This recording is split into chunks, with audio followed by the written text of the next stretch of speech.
You're listening to the Triangle's Afternoon News with Steve O'Brien on FM 98.5 and AM 680 WPTF. And I've mentioned before that this is one of the prettiest areas in our town, and it's now open for this time of the year. And I am so happy to be joined on the program by Tony Avent, the guy that started it all up, the Juniper Level Botanic Gardens. Tony, thank you so much for being here.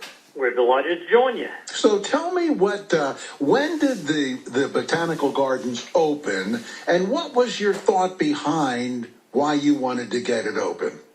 Well, we opened in 1986. Well, we opened the same year we started the garden, so it was so people could watch it from ground zero. But we looked at the Botanic Gardens in the Triangle, and each one did something really wonderful. And we said, well, what is missing? What did they not do? And we said, all right, there's really none that had a focus on perennials.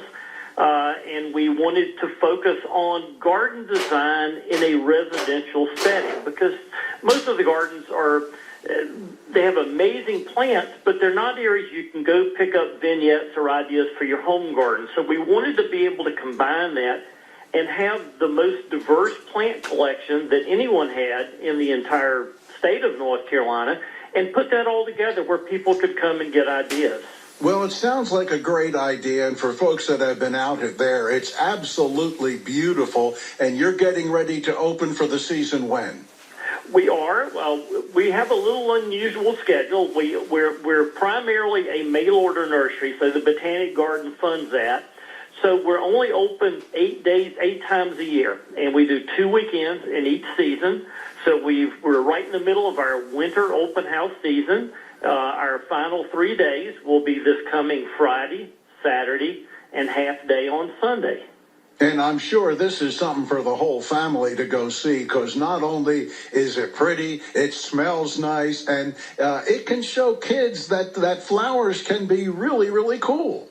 We love having kids out because, there's so much to offer, whether it's kids interested in insects or animals or flowers, whether they're fragrant flowers or sticky flowers or all kinds of plants. We've pretty much, with 27,000 different kinds of plants, there's something for everyone. So one of the things we talk about so much when we talk to State Agriculture Commissioner Steve Troxler is got to be NC and the stuff that's grown around here. Many of these plants, almost all of them, are North Carolina native plants, right? Quite a few of them, not exclusively, because we don't believe in profiling for the purpose of discrimination. So we grow plants from literally all over the world. We've done 100 trips worldwide, but our number one focus is absolutely plants from the southeast U.S. How difficult is it when you take a plant that's native to another area? How difficult is it to get it to grow around here? Well, not at all. We have many areas that have similar climates, and many times things from climates that are completely dissimilar do very well. So here in North Carolina, we have such an amazing climate. We're able to literally grow plants from every single corner of the world, and they're all, what we do is test plants out to find out, are they adapted, are they not adapted? And then the good ones and the ones that don't become weeds, we propagate and share with gardeners. Absolutely. I think it's a great idea. Tony Avent is who we're talking to. Juniper Level Botanical Gardens. For people that aren't familiar, tell everyone where it's at.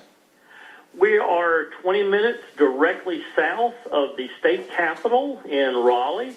If you know where the southern campus of Wake Tech is, we're right behind there. And they can go to our website, JLBG, JuniperLevelBotanicGardens.org, or our mail order site, PlantDelights.com. Either one, just click on how to visit, and it'll give you directions. Absolutely. And, you bring up a good point at .org. This is a non-for-profit place, the Botanical Gardens, correct? Yeah, well, it will be. The Botanic Gardens right now is basically a money sink, so it has to be funded by the sales of plants from our mail-order nursery, which are propagated from the Botanic Gardens. But we have gifted the entire property to North Carolina State for preservation, and once we make that final transition, it will switch to a nonprofit. Are there plants there that people maybe haven't seen? Many plants we have, quite a few, are the only one of a kind in the entire world you will see here. So, yes, there are plants here you will see nowhere else. Tell me about those. Oh, my goodness. I'll give you one example. There's a trillium, which is a very popular Southeast native, and we have actually the largest collection of trilliums in the world. But one particular one was found on the nuclear plant site in Georgia. And it has yet to even be named. It's so rare. It's never even been published. There were 2 plants ever that have been brought off site. One was stolen from another garden, and we have the only one in existence outside of the less than 12 plants left in the world at the nuclear site. And one of the things I was reading about the botanical gardens, you use organic soil, nutrition, and careful care with what compost you folks are using there. Absolutely. It's all about soils. It's all about organic. We're trying to teach people how to be sustainable. So you don't need to be throwing out all kinds of chemicals on your garden. Chemical use is great to get you at a point where you don't need chemicals, and that's what we try to teach people. And one of the main things and one of your main philosophies, and I think this is the best one of all, is just having fun. Oh, my goodness. The gardens are so incredible to get out, to enjoy, to relax, to watch nature. I mean, gardens bring in all kinds of incredible pollinators. It's a place to reduce stress. There's just so many reasons to enjoy a garden. Absolutely. And you said Friday, Saturday, and a half day Sunday, correct? Yep. Sunday 1 to 5, Friday and Saturday 8 to 5, and we welcome first-timers and bring all your friends. Absolutely. So folks can go out there, and again, it's if you know where Wake Tech South is, you're right behind there, correct? Correct. We're just to the east of Wake Tech South on State Road 1010, right off there. We're actually right beside the new 540, so if they want to see the new highway being built, just come right there. We're only a couple of houses away from the interstate now. So the name of the place is the Juniper Level Botanical Garden, and you can go to their website at jlbg.org,